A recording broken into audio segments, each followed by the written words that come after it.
Sariska tiger reserve में इंसानी दखल कम करने और वाइल्ड लाइफ में स्ट्रेस मैनेजमेंट के लिए वन विभाग ने 3 प्रस्ताव केंद्रीय वन, पर्यावरण एवं जलवायु परिवर्तन विभाग को भेजे हैं। नटनी का बाड़ा से थानागाजी के थैंक यू बोर्ड तक 23 किलोमीटर लंबे एलिवेटेड रोड की डीपीआर बन चुकी है और इस प्रोजेक्ट पर जल्द ही काम शुरू करने के लिए वन मंत्री संजय शर्मा ने केंद्रीय वन मंत्री भूपेंद्र यादव से आग्रह किया है।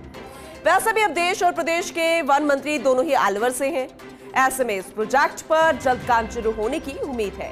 इसके साथ ही पांडुपोल से सिलीबेरी बांध तक और भर्तहरी से पांडुपोल तक टनल बनाने का प्रस्ताव भी केंद्रीय वन एवं पर्यावरण मंत्रालय को भेजा गया है।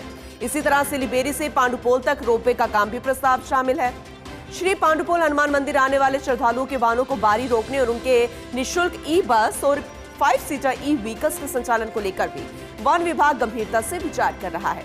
वन मंत्री संजय शर्मा ने जानकारी दी कि सरिस्का में वन्यजीव स्वच्छंद विचरण कर सके, इंसानी दखल कम से कम हो, इसके लिए एलिवेटेड रोड, टनल और रोपवे के प्रस्ताव दिए गए हैं। केंद्रीय वन एवं पर्यावरण मंत्रालय से प्रोजेक्ट जल्द मंजूर कर उन पर काम शुरू करने का आग्रह किया गया है और प्रोजेक्ट पर काम पूरा होने के बाद सरिस्का टाइगर रिजर्व क्षेत्र में वाइल्ड लाइफ मैनेजमेंट और ज्यादा पुख्ता होगा, पर्यावरण भी संरक्षित और सुरक्षित होगा। आने वाले समय में जो हमारी संभावना है, विशेष रूप से जिस क्षेत्र से मैं आता हूँ सरिस्का की यदि मैं बात करूँ तो वहाँ एलिवेटेड रोड का काम लंबित है। आचार संहिता के कारण उस काम में थोड़ी शिथिलता आई है। मुझे पूरा विश्वास है कि आचार संहिता हट चुकी, आने वाले समय में हमें भारत सरकार से एलिवेटेड रोड की सौगात मिलेगी। पांडुपोल एक ऐसा तीर्थ है जो पांडवकालीन में उसमें सभ्यता दिखती है। भगवान हनुमान श्री वहाँ विराजमान है और एक बहुत सिद्ध स्थान है।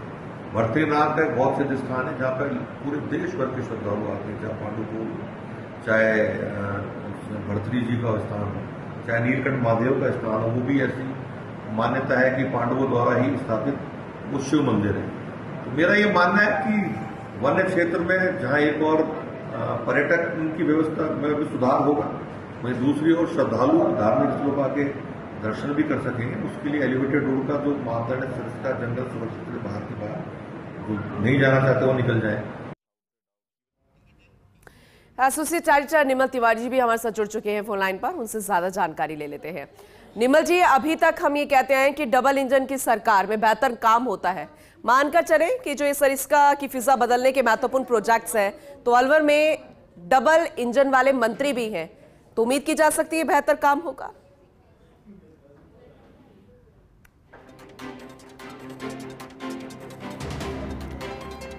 एक बार फिर से जुड़ने की कोशिश करेंगे क्योंकि बेहद खास हो जाता है। अभी आप राज्य मंत्री को भी सुन रहे थे और ये बेहद खास है जो महत्वपूर्ण प्रोजेक्ट्स, और अगर इन्हें अमली जामा पहना दिया जाता है, धरातल पर लाकर काम कर लिया जाता है, तो फिर यहाँ की फिजा बदली नजर आएगी।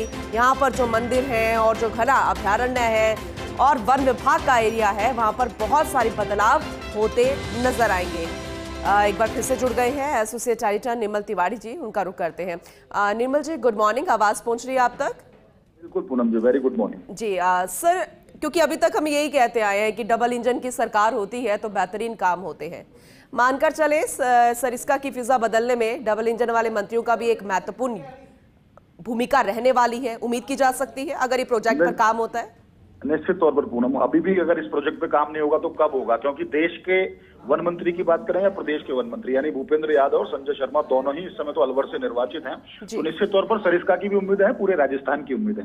बहरहाल इस प्रोजेक्ट की बात करें, सरिस्का के टाइगर रिजर्व से जुड़े 3 प्रोजेक्ट्स की बात करें तो सबसे बड़ी बात यह है कि एलिवेटेड रोड का प्रोजेक्ट हालांकि 3 साल पहले इस प्रोजेक्ट को भेजा गया था और दिसंबर 2022 में 90 लाख रुपए जो केंद्रीय वन पर्यावरण मंत्रालय उसने स्वीकृत भी कर दिया था डीपीआर के लिए। डीपीआर बनी और अब ये करीब 1500 करोड़ रुपए का जो प्रोजेक्ट है, इस पर ये 23 किलोमीटर लंबा एलिवेटेड रोड की बात है, जिसमें सीधे तौर पर जो थैंक यू बोर्ड है थानागाजी का, वहां से लेकर इसको नटनी का बाड़ा तक यानी जो कोर क्षेत्र है उसमें से एलिवेटेड रोड को बनाने की बात है, जिसमें वन मंत्री संजय शर्मा ने, जो केंद्रीय मंत्री हैं भूपेंद्र यादव, उनसे लगातार मुलाकातें की हैं, उनको इस प्रोजेक्ट के बारे में बताया और खुद भूपेंद्र यादव इस प्रोजेक्ट को लेकर काफी इंटरेस्टेड है। तो उम्मीद है कि इस प्रोजेक्ट पर जल्द काम शुरू हो सकता है, क्योंकि अब तो डबल इंजन की सरकार है।